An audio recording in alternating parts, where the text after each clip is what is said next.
전 세계는 현재 대혼란 상태입니다. 특히 학생들이 큰 피해를 보고 있는데요. 학교 폐쇄라는 전대미문의 사태 속에서 전 세계는 교육을 이어나가기 위해 노력하지만 정보 격차로 인해 실패할 확률이 높습니다. 하지만 한국은 다릅니다.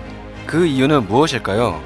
현재 전 세계의 많은 나라들이 현 사태의 해결을 위해 다양한 방법들을 시도하고 있습니다. 그중 대부분의 나라가 공통적으로 선택한 방법이 있는데 바로 집단 이용 시설들을 폐쇄하거나 이용을 정지하는 것입니다. 현 사태엔 사회적 거리두기가 반드시 필요한데 집단 이용 시설은 사용자들에게 감염의 위험이 있기 때문입니다. 하지만 이런 폐쇄에 예상치 못한 문제가 터지고 말았습니다. 대표적인 집단 이용 시설인 학교가 폐쇄되어 버린 겁니다. 수백 명의 학생들이 이용하고 장시간 머무르게 되는 학교는 감염에 무척 취약한 공간입니다. 그렇기에 대부분의 나라가 이번 사태에서 가장 초기에 학교를 폐쇄했습니다. 우리나라도 겨울방학 이후 개학을 미루고 현재 학생들의 등교를 막고 있습니다. 이는 전 세계가 똑같이 선택한 방법입니다. 하지만 단기간에 끝날 거라 생각했던 사태가 장기화되면서 학생들의 교육은 어떻게 하냐는 이야기가 나오기 시작했습니다. 학교를 막는 것은 학생들의 학습권을 침해하는 것과 동시에 학생들이 배울 수 있는 기회를 잃게 만드는 것이기 때문입니다. 그러다 보니 많은 나라들이 차선책으로 학교에 등교하지 않으면서 자택에서 교육을 받을 수 있는 원격 수업과 교육을 추진하고 있습니다. 미국은 현재 최소 12만 4천 개의 공립 및 사립학교가 문을 닫았고 5,500명 이상의 학생이 휴교에 따라 집에서 쉬고 있는 중입니다. 이에 뉴욕주는 3월 말부터 원격 수업을 시작했고 버지니아주도 내달 14일부터 원격 수업을 시작하기로 했습니다. 이는 이탈리아 등의 유럽도 마찬가지입니다. 대규모 봉쇄 정책에 따라 학교가 문을 닫았고 그 기간 동안 원격 학습을 하도록 권하고 있습니다. 이는 전 세계가 한 번도 겪어보지 못했던 사태에 대한 대응이며 교육 역시도 한 번도 겪어보지 못한 방향으로 나아가게 된 상황입니다. 대면 교육 또는 집단 교육이 대부분이었던 현대 교육에서 갑작스럽게 원격 교육을 해야 하는 상황이다 보니 전 세계가 마치 거대한 교육 실험장이 된 상태입니다. 그런데 이 실험에서 우리나라만이 성공할 수 있다는 가능성이 점쳐지고 있습니다.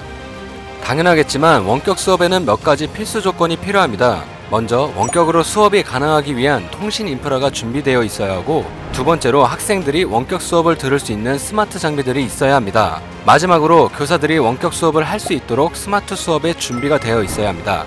한국은 5세대 5G 이동통신 서비스를 세계에서 처음으로 상용화했습니다. 또한 케이블을 통한 유선 통신망도 전 세계에서 가장 높은 수준으로 촘촘히 깔려 있습니다. 한국에 방문하는 외국인들이 우리나라 공항에서부터 빠른 인터넷 속도에 감탄하듯이 우리나라의 통신 인프라는 전 세계에서 유명합니다.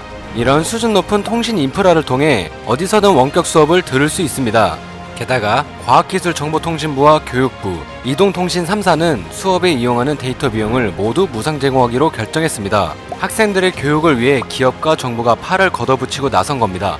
또한 미국 시장조사기관 퓨 리서치가 세계 27개 국가를 대상으로 스마트폰 보급률을 조사한 결과 한국 보급률은 95%로 나타났습니다. 이는 주요 선진국 중간값인 76%보다 20포인트쯤 높은 수치인데 실제로 70대 이상의 스마트폰 보급률이 60% 수준으로 평균값을 낮추는 경우를 제외하고 10대, 20대의 스마트폰 보급률은 98%에 가까워 거의 모든 학생들이 스마트폰을 보유하고 있는 것을 알 수 있습니다. 한국의 뒤를 따른 국가는 이스라엘과 네덜란드, 스웨덴, 호주, 미국 등인데 그마저도 80% 수준으로 알려져 있습니다. 교육부에서는 그럼에도 불구하고 스마트 장비가 부족한 학생들을 위해 에그나 태블릿 PC, 노트북 등을 대여해주기로 결정했습니다. 하지만 실제로 교육 취약계층에는 이미 몇 년 전부터 PC나 통신장비 무상 지원이 되고 있어서 이번 사태로 실제 대여하는 수요는 적은 것으로 알려져 있습니다.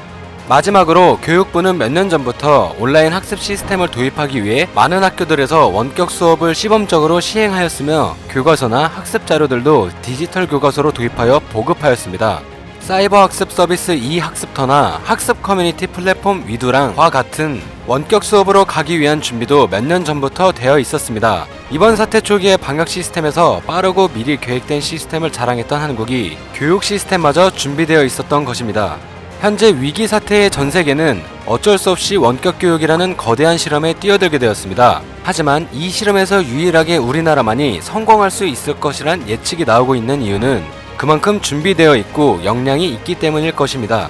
위기가 곧 기회라는 말처럼 어쩔 수 없는 상황에서 전 세계가 교육의 4차 혁명의 시대로 살아가야 하는 상황이 되었지만 우리나라가 세계의 교육 시스템을 선도할 수 있을지 전 세계가 주목하고 있습니다. 오늘 전해드릴 소식은 여기까지입니다. 마지막까지 봐주셔서 정말 감사합니다. 늘 새롭고 정확한 뉴스를 전달해드리는 로버튜브 되겠습니다.